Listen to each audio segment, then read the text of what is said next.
There is a narrow stretch of water in the Middle East that quietly controls a huge part of the world's energy supply. It's called the Strait of Hormuz. At its narrowest point, this sea passage is only about 33 kilometers wide. Yet every day, massive oil tankers pass through it carrying fuel from the Persian Gulf to countries across the world. Nearly one-fifth of the world's oil supply moves through this single corridor. That's why the Strait of Hormuz is considered one of the most important energy choke points on Earth. But who actually controls this critical gateway? Geographically, the strait sits between Iran and Oman. Much of the northern coastline and surrounding waters are under Iran's influence. This is why Iran is often described as controlling the gate of the strait. However, the waterway itself is an international shipping lane, protected by global maritime laws. That means ships from many countries have the legal right to pass through it.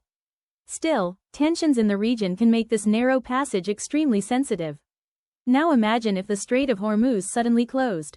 If tankers could not pass through, the global oil supply would drop quickly. Countries that rely heavily on Middle Eastern oil would face immediate pressure.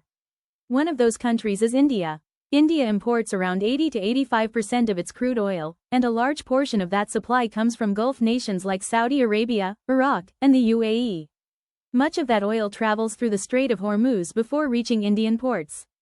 If the strait were blocked, oil shipments to India could slow or stop temporarily. That could lead to rising fuel prices, pressure on energy supplies, and economic challenges. However, countries like India maintain strategic petroleum reserves and alternative suppliers to reduce the risk of sudden shortages. Even so, replacing the massive volume of oil that normally flows through Hormuz would be extremely difficult in the short term. That's why this narrow waterway matters so much. It's not just a regional shipping lane. It's a critical artery of the global energy system. A place where geography, politics, and energy all meet.